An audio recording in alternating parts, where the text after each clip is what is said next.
To Sakthi's kitchen. இன்னைக்கு வெண்பொங்கல் எப்படி பண்ணுறதுன்னு பார்க்கலாம். அதுக்கு அரை மணி நேரத்துக்கு முன்னாடியே ஒரு கப் ரைஸ் ஊற வச்சுருக்கேன், 1/4 கப் பாசிப்பருப்பு. இது ரெண்டையும் ப்ரெஷர் குக்கர் பண்ணிடலாம். இப்போது அரிசி சேர்த்துக்கிறேன்.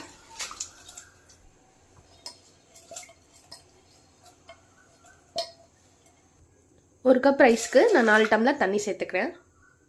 இப்போது பாசிப்பருப்பு சேர்த்துக்கலாம்.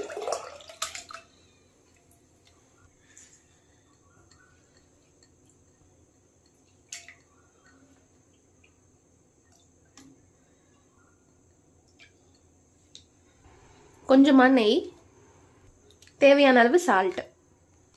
இப்போ க்ளோஸ் பண்ணிவிட்டு 5லேருந்து 6 விசில் விட்டுறலாம்.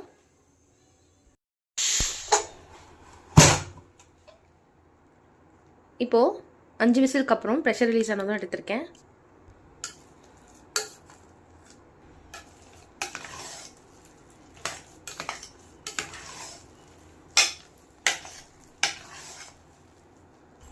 இப்போ பொங்கலை தாளிச்சிடலாம். நெய் சேர்த்துக்கிறேன். நெய் உருகினதும் மிளகு ஜீரகம், 2 பச்சை மிளகாய், பொடியாக நறுக்கின இஞ்சி, கருவேப்பிலை, கூடவே முந்திரி.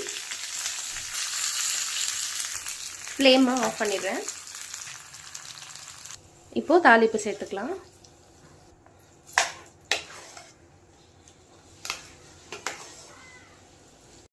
தான் வெண்பொங்கல் ரெடி. இந்த ரெசிபியை கண்டிப்பாக வீட்டில் எல்லாரும் ட்ரை பண்ணுங்கள். மறக்காமல் சக்திஸ் கிச்சனுக்கு சப்ஸ்கிரைப் பண்ணிடுங்க. தேங்க்யூ ஃபார் வாட்சிங்.